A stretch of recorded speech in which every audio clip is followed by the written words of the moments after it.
Grab water though. All right. I don't actually know what race realism is, but I guess I could give some background on how this debate got started. So I posted I will just a direct quote. I said, "Who wants to discuss race and IQ?"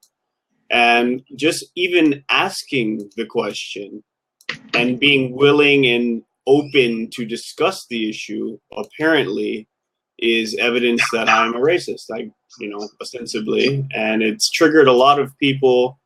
But apparently, it's the case that you're actually the only rational or the only person who is capable of rationally discussing race and IQ or race realism. So I guess make your case, because I don't even know what race realism is. All right, to start off, I want to state that no one actually called you a racist from what I've seen. Alex did. I don't know who Alex is. Alex O'Neill, he blocked me. He called me. Well, he probably got me blocked too, so I don't really care. But most people did not call you a racist. That's your assumption. So what is race realism, right? So I do want to say that what we're talking about does not directly go to race realism, but race realism is founded upon the argument that there is a genetic difference between races, and the number one way to look at this is like social demography, IQ, and personality, and behavioral genetic analysis. Right? So we're specifically talking about IQ. So just so everyone knows, I've actually hounded on the idea that there is a differences between races for IQ. But the problem is that nowhere in my analysis have I ever stated that it was based on race or some biological construct. So the problem with the idea that there is a difference between race from one IQ to another is completely arbitrary. So I would like to know what you think about race and IQ. Yeah, so I'm just going by my, admittedly poor understanding of the science, particularly Charles Murray's argument, who is also being called a racist as well, I guess, and also because Sam Harris decided to bring him onto the podcast, Sam Harris is now a racist. Basically, anyone who even discusses this issue in a rational manner is being branded as a racist. And from my understanding of the science, there are clear differences between, the various groups that they measure, such as Ashkenazi Jews, who tend to have far higher IQs than average. And, if the science shows that, to me, it would be highly irrational. I mean, in order to overcome the scientific evidence, it seems like you would have to have a pretty high burden of proof, right? Either some evidence of your own or a sound argument for like, okay, race doesn't exist in the first place, so all the science is bunk or something of that nature. So I think it's important to note, like, this isn't Bronson's theory of race, because it is the case that I'm actually in a racial group that is according to the science, statistically likely to have a lower IQ. So it couldn't be the case that I'm racist by merely wanting to discuss the issue. Again, I go back to the statement that I never said that you were racist. Not you, but at least I did. And I don't think most people think you're racist. I think you're taking that to an extreme that's not necessary. So most people think like you're just an asshole because this is not something that we consider polite dinner table conversation. Obviously, I'm a person of another breed, and I don't necessarily agree with them on everything. But I've stated before, and I'll say it again, you're a fucking asshole, and you're really annoying to debate, and you're really annoying to talk to. We've had some good debates, and we've had some good discussions, and I think most people would also apply those to me in general, that I'm an asshole, and I'm not fun to debate with. But that's highly irrelevant. How does it make me an asshole to ask the question, who wants to discuss race? No, you're just a condescending prick, right? It's not that anything you do is necessarily bad. It's just you're condescending, right? So I think one of the first debates you had, it was something about the moral landscape. You said that you in your own right had disproven Sam Harris's book on the moral landscape. And that's a highly neurotic and narcissistic statement to be made. Most people consider humility to be something wanted, right? And you don't have a shred of humility that we see on average. There are times that you make humble statements, but that's not your persona. And again, that's your personality state. And I want to get to the bulk of this. Why is that important? Because to me, that seems like ad hominem. Like people tell me, you should care that Floyd Mayweather's flamboyant and he talks a lot of shit. And I'm like, no, but why would I care about that? I care about his ability to box. Like who gives a fuck about, the way he talks or his demeanor? Like, right. Well, we live in modern civil society. If you were outside of the norms of modern civil society, obviously you're an outcast, an outlier, and someone who, for the most part, is disruptive to the natural equilibrium. That's why. Again, I want to get away from that because I really don't care. I enjoy debating anyone because I like to debate. Now, let's get to the crux of the issue here. Excuse me. Do you think that there is a difference from race to race with respect to IQ? I've been led to believe that the science shows that, but if you have counter evidence, I'm of course open to that.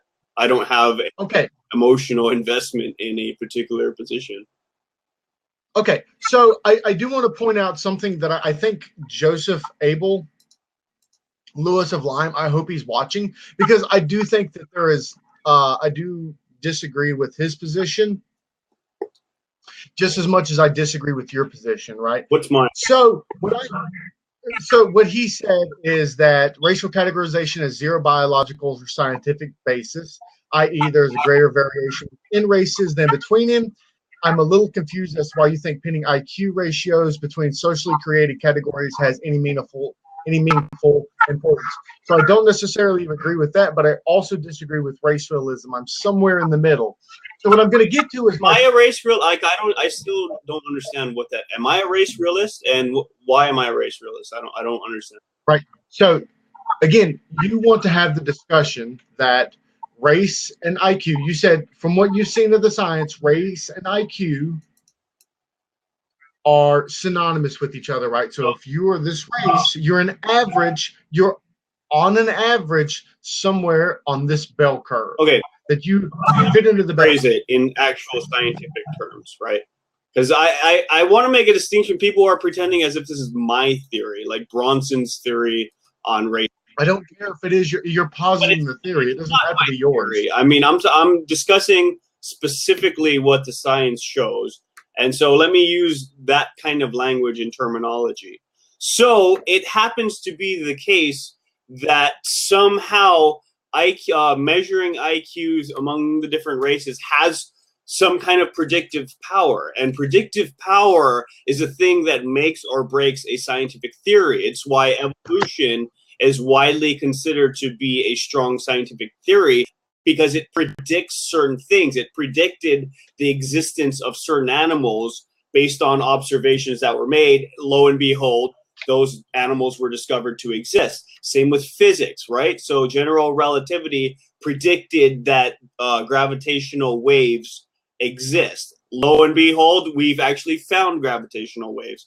So IQ makes certain predictions and it has predictive power.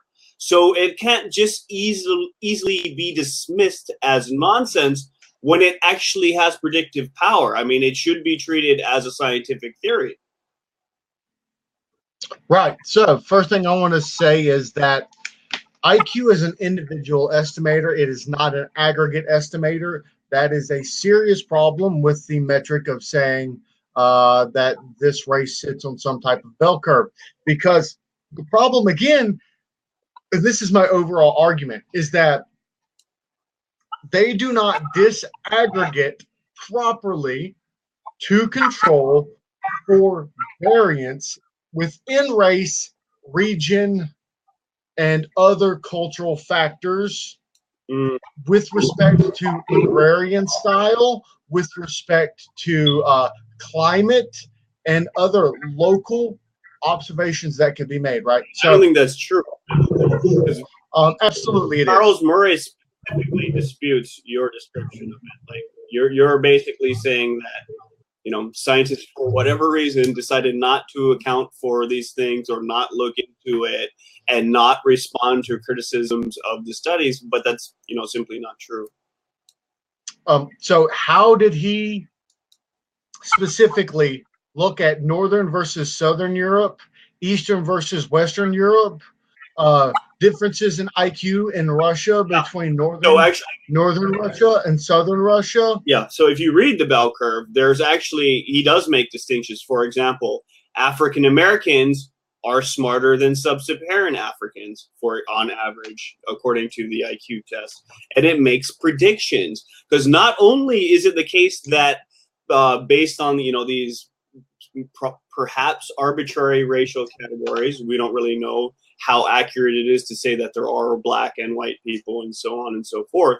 But, you know, according to this model, which already exists, because the opposite would be say, okay, let's not take any more racial demographic statistics then, since these are ostensibly arbitrary categories. You know, we shouldn't, why are we making these distinctions in the first place? So I think what they're doing is going off of the distinctions that already exist, right? It's already the case that people are checking boxes for their racial categories, and the government's already collecting these statistics. So what they're doing is like, okay, based on the categories that exist, we're gonna compare that with the data that we have on IQ, which the Army's been taking for over 100 years. And it's still the case, like even going beyond the racial thing, it's still the case that, for example, if you have an IQ of 120, it doesn't matter what your race is, because when we account for people of equal IQ, we find that there is a high probability of them having a higher income, being more educated, things like that,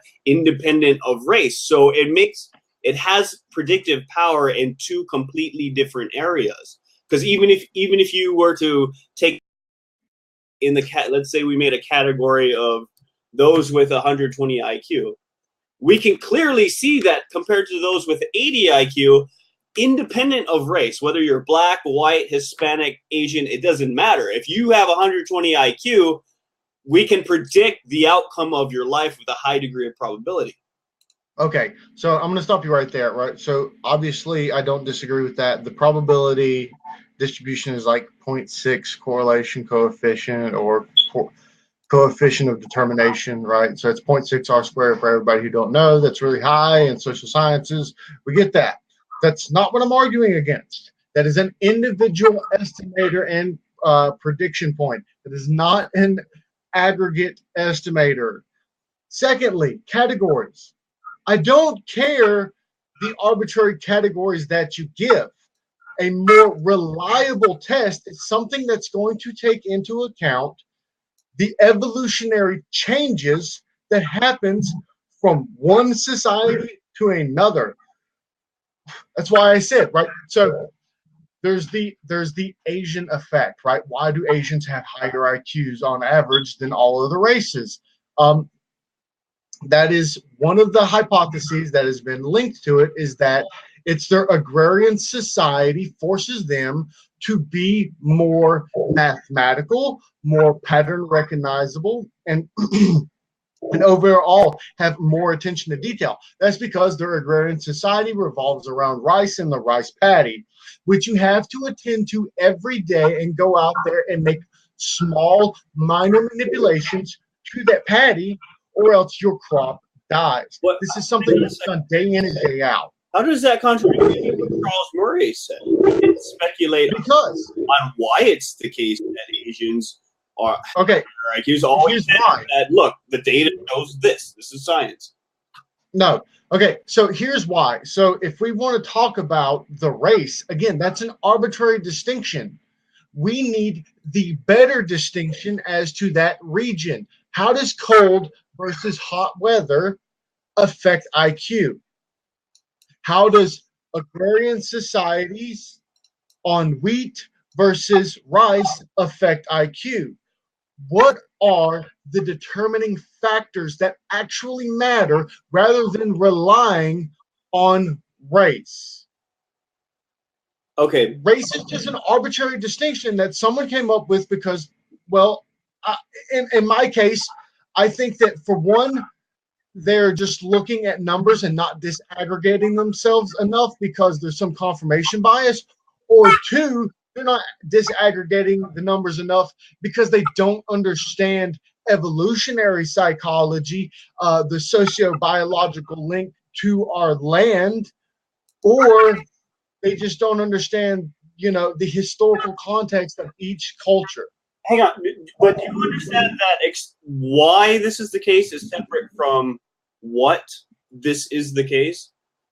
Like, okay, so for example, let's say like we weren't that far in our science on physics, right? And it's the case that we can know why the Earth is, or we can know that the Earth is round based on our measurements without knowing the exact specific details for why that's the case, right? Like, you can still take measurements and have data which shows what, independent of whether or not you can explain why this is the case, right? Right, but that's not taking into the account the variation between the races themselves. There's a huge variation between Northern Europeans and Southern Europeans. The Northern Scandinavian countries have a much higher IQ than the Mediterranean European countries do. That difference between IQ is greater than what you would have for the highest African level of IQ versus the highest European IQ. So you have to ask yourself, does race actually matter if there are other explanatory variables that give better estimation and better prediction? So race is just an arbitrary construct that you're looking at, whereas there's other explanatory variables that are way better. But if it's the case, right? So, are you there? Yeah, I'll just wait.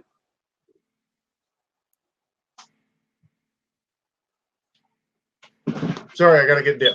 Okay, sorry. So, if it's I mean, even if we were to break it down even further, right, into categories, Northern Europe, Southern, like yeah, of course, let's chop up the data and get more of it. Even then, you're still gonna see differences. So, what is the problem with discussing this and measuring it and observing what we see? Like, I don't get it. So again, I'm scientifically attacking this because we're not disaggregating the statistics enough. That's the main problem. Why that actually matters is, one, because there's a consequential net negative action that happens, right? So if you posit this theory, then there is a net negative outcome that may happen from people who want to misuse this statistic. Secondly, as scientists, we must always go to the very deepest, bottomest depths that we can possibly come up with. I get it that people don't want to talk about something because it's controversial. Okay, that's fine, but that's not the problem here. These race realists, and it's not just him, there's multiple IQ race realists who do not disaggregate the number. These are people that consider themselves experts in their field, but they're refusing to disaggregate the number. Don't get me wrong. I don't think that the other academics are doing any better than that. Most of what I come up with is something that has been driven by my own statistical analysis based on Northern, Southern Europe, disaggregating for climate, disaggregating for agrarian level societies, disaggregating for when you moved away from hunter-gatherer, disaggregating from what was the fruit style that your country had during its earlier hunter-gatherer, gatherer-hunter periods. Obviously, all of this matters, because if we look at race and IQ and think, how the hell does this even matter now? We have to think there's no evolutionary trait that would create this big difference, because if you look at the aggregate numbers, there is close to a 20-point difference between white European and white Americans and sub-Saharan Africans. Now, I will say most of that is explained through nutrition. So nutrition actually boosts the Flynn effect from like being a 3 to 4 point catch up to something like 15 points in a generation. But how can we look at these numbers and apply it to similar nutritional areas, right? So we have two areas of similar nutrition, and we still have a 5 to 6 point differentiation between the IQ. If you stop at race, you're doing a disservice to science, and that's not scientific at all. You need to disaggregate. How do you get around the predictive power? I don't understand that part. It has. I'm not getting away from. No. There's no predictive power capacity here. Obviously, if we look at northern Europeans, they're better than the Southern Europeans when it comes to their economy, growth, social standards, and things of that nature. We can look at mine and still have the same predictive power, if not a better predictive power. Therefore, it should be used more. That's the problem with creating arbitrary distinctions upon race. Wait, but this seems to be contradictory, because you're saying that races exist and simultaneously they don't exist. Like, which one is it? If they do exist, surely we can measure it. But if they don't exist, it begs the question, why is it, if races don't exist in the first place, how can people take offense to this information? So that's a very odd question, and the second one's really loaded. But I will try to answer the first one. So, do they exist and not exist? I think that those are not mutually exclusive. I can say that races do exist as an aggregate formation of humanity, but I don't think they exist in the manner as to which most people want to create a race difference. Does that make sense? So obviously there is some difference between me and an African American, maybe something small. There is some difference, whether it's melanin levels, but I don't think that applies to like the stuff that I said earlier, that it's Okay. that there's an anthropological, biological, and psychological difference between every race for them to be constructed in races. What I'm saying is we can have an arbitrary distinction, but I don't think that it should include social demography, IQ, personality tests, behavioral genetic analyses. I don't think any of those have any consequential difference to any particular group or subgroup. But there are arbitrary distinctions that we can add from one group to another. For instance, color can be an arbitrary distinction from one to another. Type of hair, arbitrary distinction from one to another.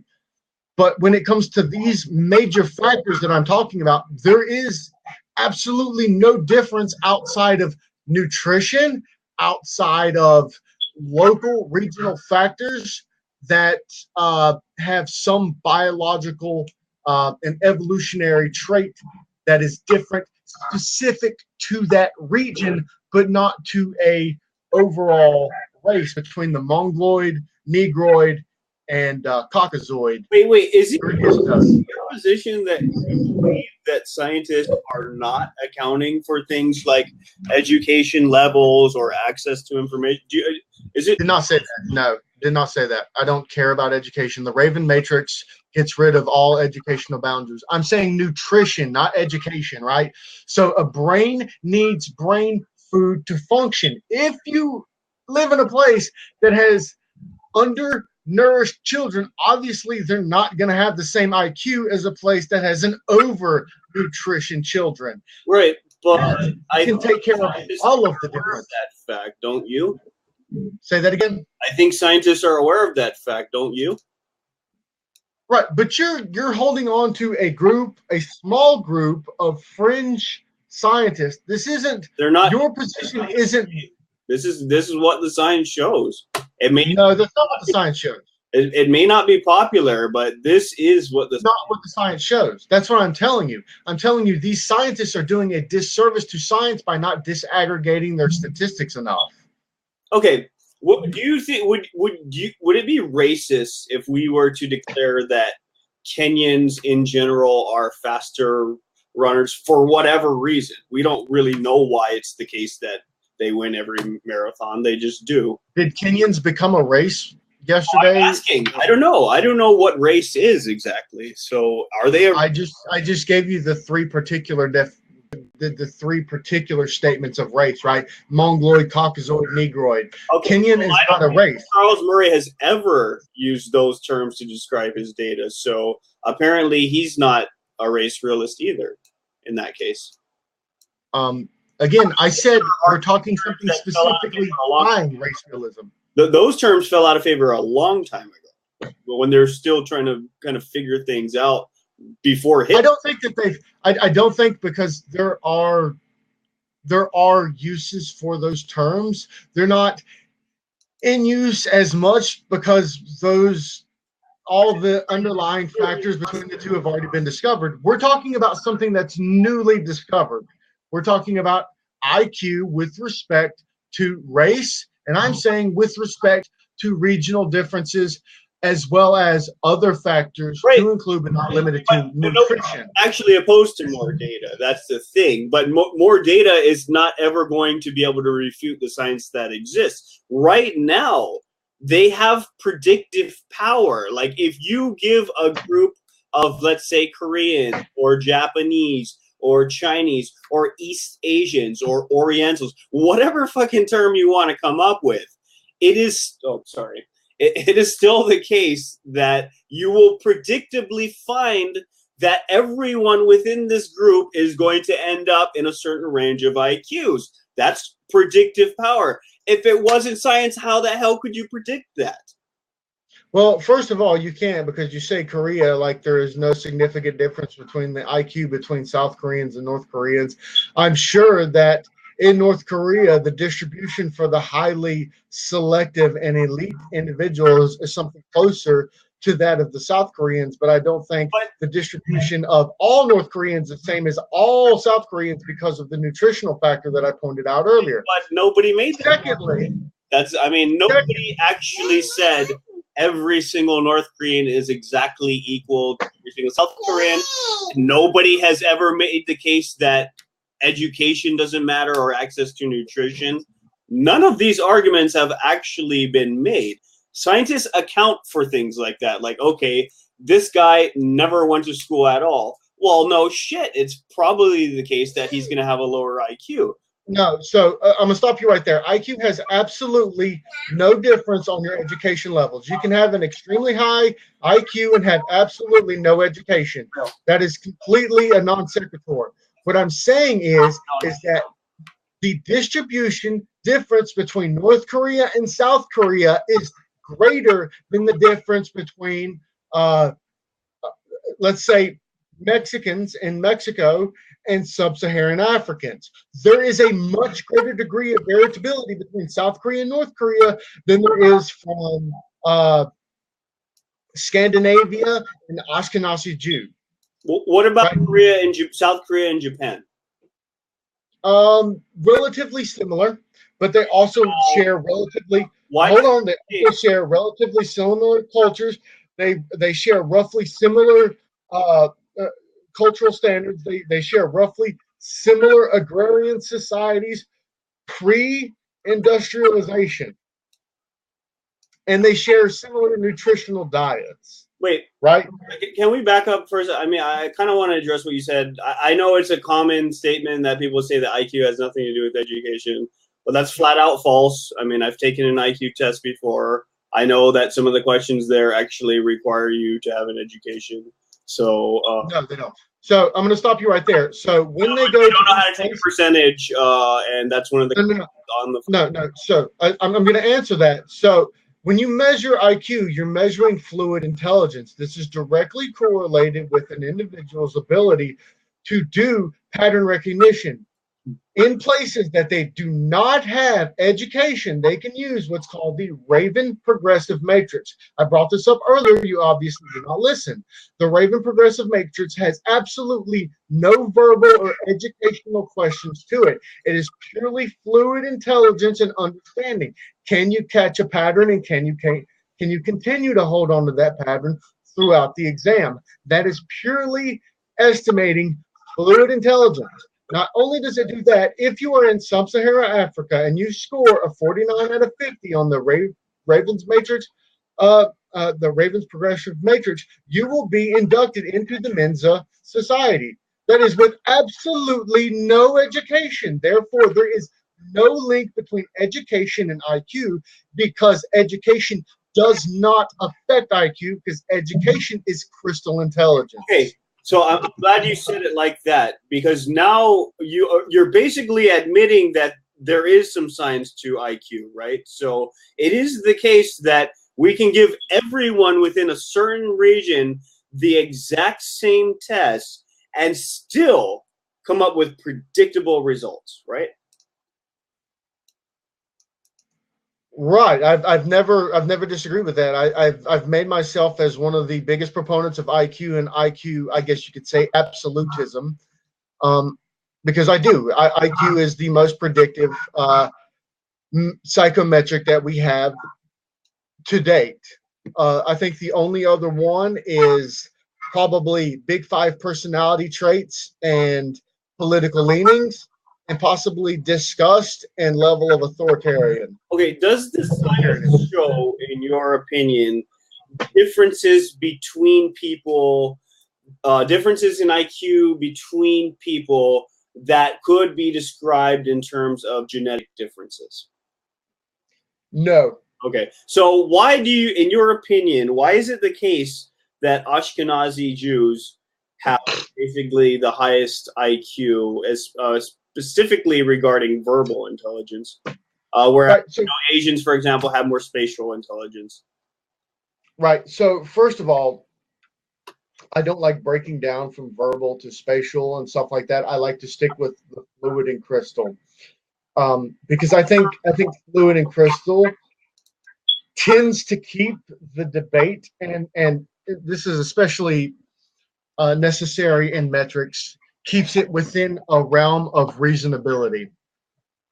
Um, Secondly, I find the claim that Ashkenazi Jews are somehow the highest of all IQs. I find that highly dubious. I do know that there's a good bit of evidence to support it, but I still find it highly dubious just because it's such a strange way that they did the survey and stuff like that. Like that methodology is not as sound as I want it to be.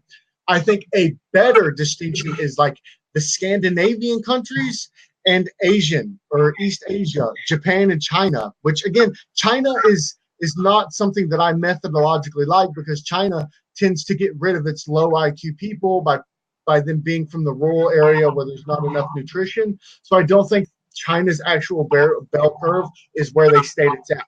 I guess the best. Korea and Japan, Korea and Japan didn't do that, and they're measuring. Well, I'm getting to that. So what I'm saying is Scandinavian countries, Japan, South Korea, those tend to have the same bell curve, right? But the Philippines does not share the same bell curve with the other East Asian places.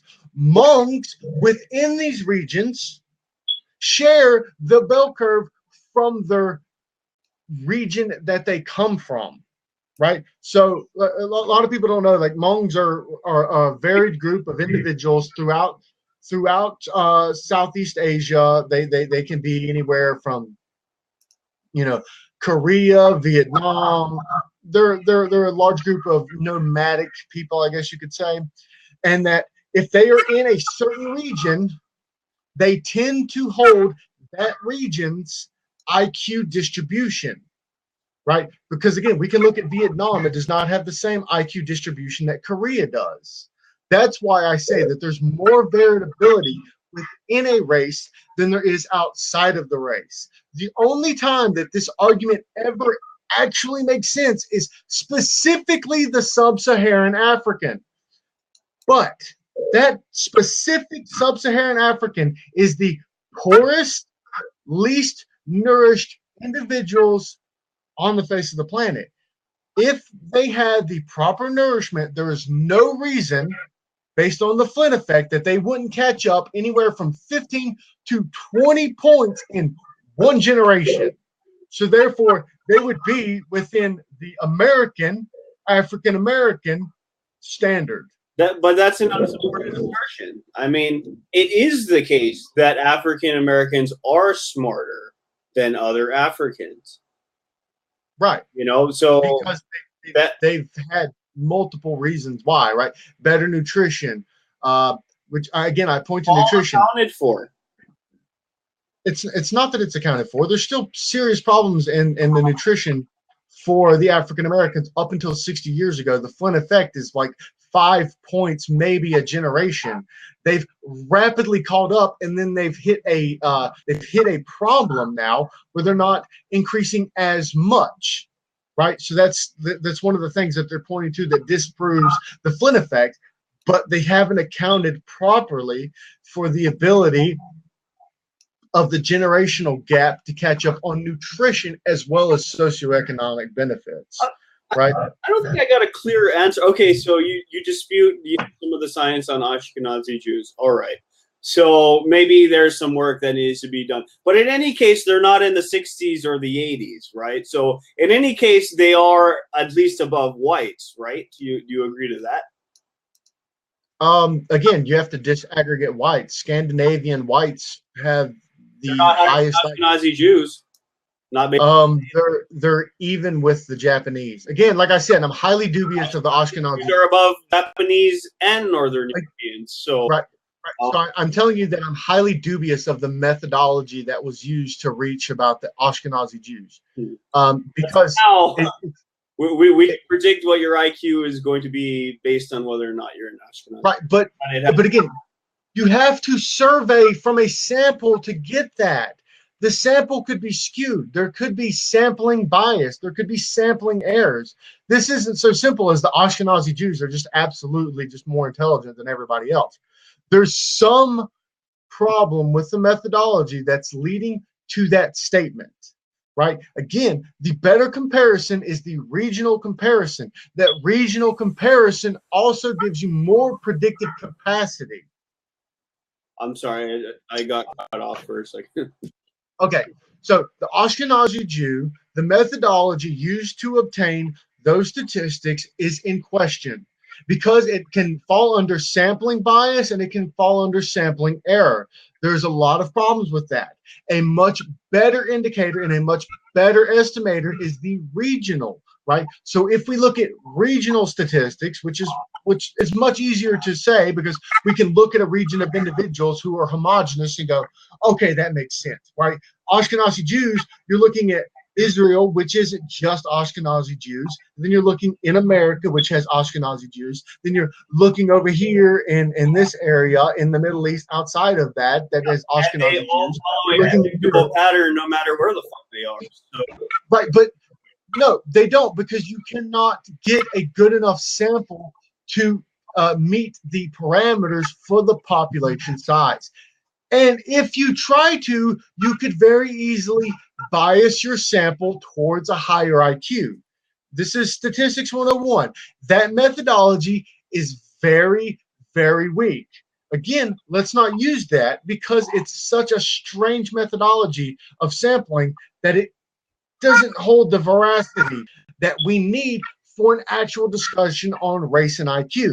Now, again, you disaggregate white people and you'll see a variability between the two just as great as you do between the variability of whites and blacks. I'm sorry, but what you're saying is not true. Like, because IQ has so much predictive power, we can predict that if it is the case that you are an Ashkenazi Jew, you will very likely be smart, you will very likely have a higher than average income, and you will very likely have a much higher chance of being in a profession that is demanding of intelligence, such as a professor, or you see in the cases of Jews, because they have higher intelligence, we should expect to see them as playwrights or authors and things. And lo and behold, the evidence seems to conform to what the theory predicts that would happen. So it seems like there is some kind of basis to this, because otherwise, how could the scientific theory have predictive power? How could we predict that this is going to happen just based on whether or not you're Jewish? All right, so first of all, just so everybody knows, the average IQ of an Ashkenazi Jew is anywhere from 110 to 115. which is not above Asian or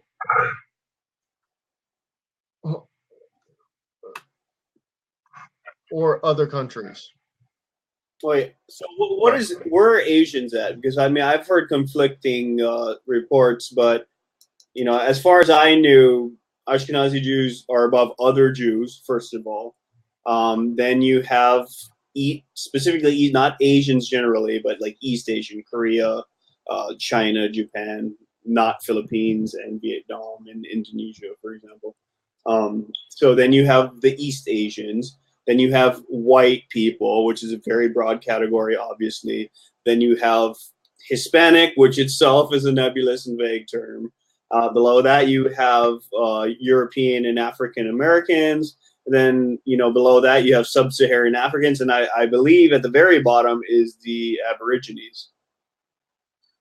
I have no idea about anything about Aborigines, I'm going to be honest. So the population with the highest IQ is Hong Kong with 107 and Singapore number 5, 103.